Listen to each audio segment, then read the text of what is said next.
여러분 반갑습니다. 오늘도 경제의 흐름을 꿰뚫어보는 시간 자유경제 365입니다. 여러분, 제가 오늘 정말 충격적인 숫자 하나를 들고 왔습니다. 바로 800과 5000입니다. 이게 뭘 의미하는지 아십니까? 지금으로부터 약 40년 전 1982년 당시에 미국의 다우존스 지수가 얼마였는지 아시는 분 계신가요? 믿기지 않으시겠지만 고작 800포인트였습니다. 그런데 지금은 어떻습니까?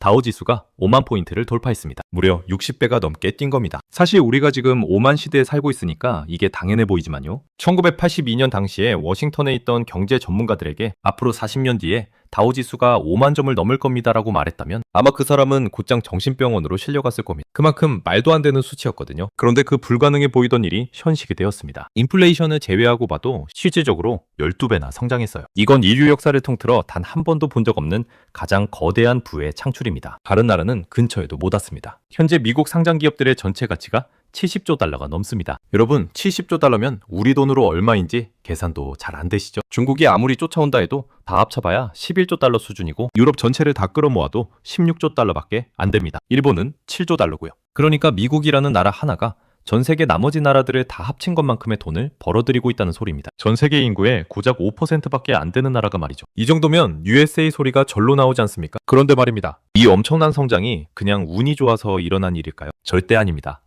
이건 철저하게 계획된 그리고 검증된 경제정책의 승리입니다. 오늘 제가 여러분께 드릴 이야기는 바로 이 기적의 비밀입니다. 로널드 레이건부터 도널드 트럼프까지 미국을 다시 위대하게 만든 이른바 공급 측면의 경제학이 어떻게 이 미친 듯한 성장을 이끌어냈는지 아주 쉽게 풀어드릴 겁니다. 무엇보다 중요한 건 트럼프 대통령이 이제 다우 10만 포인트를 예고했다는 사실입니다. 이게 또 한 번의 허풍일까요? 아니면 우리가 올라타야 할 마지막 황금 열차일까요? 자, 그럼 1980년대에 암울했던 그 시절로 돌아가서 기적이 시작된 그 순간부터 하나씩 파헤쳐 보겠습니다. 1981년 로널드 레이건 대통령이 취임했을 당시로 가보죠. 그때 미국 경제는 그야말로 처참했습니다. 인플레이션은 12%가 넘어서 물가는 미친 듯이 치솟고 있었고 경제 성장은 멈춰버린 스태그플레이션의 늪에 빠져 있었죠. 당시 세금이 어느 정도였는지 아시면 기절하실 겁니다. 소득세 최고 세율이 무려 70%였습니다. 100만 원 벌면 국가가 70만 원을 가져가던 시대였어요. 법인세는 46%, 상속세는 70%였습니다. 여러분이 기업가라면 이런 나라에서 사업하고 싶겠습니까? 일할 의욕도, 투자할 의욕도 완전히 꺾여버린 상태였죠. 이때 등장한 구세주들이 바로 공급 측면 경제학자들입니다. 스티브 포브스, 아서 래퍼, 레리 커들로 같은 인물들이죠. 이들의 논리는 아주 명쾌했습니다. 세금이 너무 높아서 경제에 피가 돌지 않는다. 세금을 깎아줘라. 그러면 기업들이 투자를 하고 사람들이 더 열심히 일을 해서 결국 전체 경제 파이가 커질 것이다. 이게 바로 그 유명한 공급 측면의 기적의 시작입니다. 레이건은 이들의 조언을 받아들여서 세금을 파격적으로 낮췄습니다. 규제도 과감하게 풀었죠. 결과는 어땠을까요?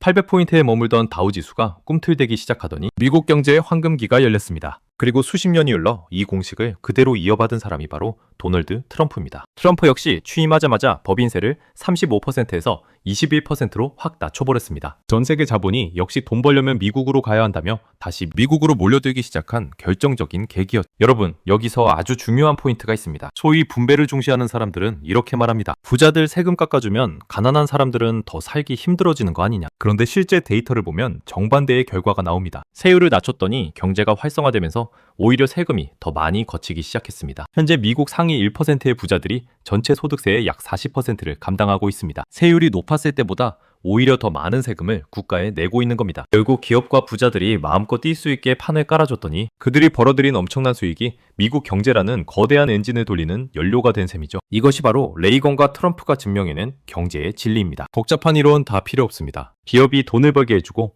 개인의 노력을 세금으로 뺏지 않으면 경제는 알아서 성장한다는 것. 그 결과가 지금 우리가 보고 있는 다우 5만 포인트의 실체인 겁니다. 자, 그럼 이제 눈을 돌려 전 세계 상황을 한번 비교해 봅시다. 우리가 흔히 G2라고 부르면서 중국이 미국을 금방이라도 추월할 것처럼 말하는 사람들이 많았죠. 그런데 실제 주식시장의 체급을 보면 이건 비교 자체가 실례인 수준입니다. 미국 상장 기업들의 시가총액을 다 합치면 얼마라고 했죠?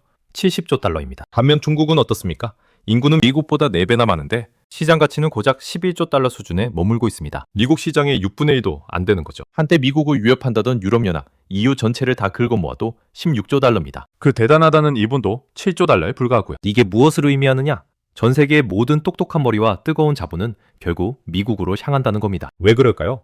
미국은 기업가 정신을 존중하고 성공한 사람에게 박수를 보내며 그들이 만들어낸 부를 세금이라는 이름으로 함부로 빼앗지 않기 때문입니다. 애플, 엔비디아, 마이크로소프트 같은 기업들이 왜 유럽이나 일본에서는 나오지 않을까요? 그 나라도 인재는 많습니다. 하지만 결정적인 차이는 바로 시스템에 있습니다. 기업이 혁신을 일으키려고 하면 규제로 발목을 잡고 돈을 좀 번다 싶으면 세금으로 절반 넘게 가져가는 환경에서는 절대 제2의 스티브 잡스나 젠슨 황이 나올 수 없습니다. 특히 여러분, 이 대목에서 우리가 꼭 짚고 넘어가야 할 부자들의 역설이 있습니다. 많은 정치인이 부자 증세를 외치면 서민들이 좋아할 거라 생각하죠. 하지만 현실은 냉정합니다. 레이건과 트럼프가 증명했듯이 오히려 세율을 낮추고 성장을 선택했을 때 국가 창고에 돈이 더 많이 쌓였습니다. 상위 1% 부자들이 전체 소득세의 40%를 내고 있다는 건 그만큼 그들이 벌어들이는 소득의 규모 자체가 상상을 초월할 정도로 커졌다는 뜻입니다. 세율이 70%일 때는 다들 돈을 숨기거나 투자를 안 했지만 세율을 낮춰주니 기꺼이 양지로 나와서 엄청난 부를 창출하고 그만큼의 세금을 당당하게 내는 겁니다. 결국 미국은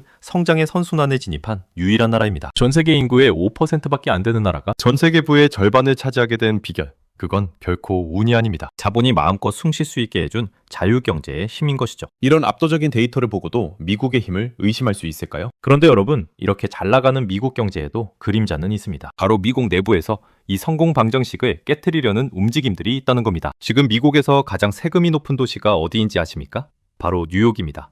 최근 뉴욕의 새로운 시장으로 당선된 조란 맘다니를 한번 보시죠. 이분은 당선될 때부터 아주 자극적인 공약을 내걸었습니다. 뉴욕의 백만장자와 억만장자들에게 더 많은 세금을 걷어서 100억 달러의 적자를 메우겠다는 겁니다. 듣기에는 아주 정의로워 보이죠? 돈 많은 사람들한테 더 걷어서 어려운 사람들 돕겠다는데 누가 반대하겠습니까? 하지만 경제는 도덕이 아니라 숫자로 움직입니다. 어떤 결과가 벌어지고 있을까요? 이미 캘리포니아에서 우리는 그 답을 보고 있습니다. 캘리포니아는 미국에서 가장 인구가 많은 주지만 민주당 정책의 실험실이기도 합니다. 여기서 부유세라는 걸 도입하려고 하니까 어떤 일이 벌어졌느냐? 부자들이 짐을 싸기 시작했습니다. 백만장자, 억만장자들이 캘리포니아를 떠나 텍사스나 플로리다처럼 세금이 낮은 곳으로 엑소더스를 감행하고 있습니다. 기업과 부자가 떠나면 어떻게 될까요? 그들이 내던 막대한 세수도 함께 사라집니다. 결국 남겨진 서민들이 더 큰 세금 부담을 떠안거나 도시 서비스가 망가지는 악순환이 반복되는 겁니다. 공급 측면의 기적이 미국을 세계 최강으로 만들었지만 여전히 많은 정치인은 부자의 주머니를 털면 모두가 행복해질 것이라는 환상에 빠져 있다는 거죠. 여러분, 경제 성장은 분배의 기술이 아니라 성장의 의지에서 나옵니다. 세금을 높여서 성장을 가로막는 정책은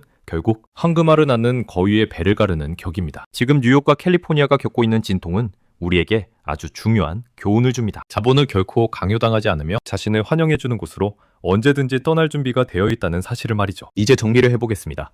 오늘 우리는 다우지수 800에서 5만까지 지난 40년 동안 미국이 써내려간 경이로운 역사를 살펴봤습니다. 이건 단순한 주가 상승이 아닙니다. 자유시장 경제가 거둔 거대한 승리의 기록이죠. 그런데 여기서 끝이 아닙니다. 도널드 트럼프 대통령은 이미 다음 목표를 선언했습니다. 본인의 임기가 끝날 때쯤 다우지수가 10만 포인트에 도달할 것이라고 말이죠. 여러분은 이게 어떻게 들리십니까?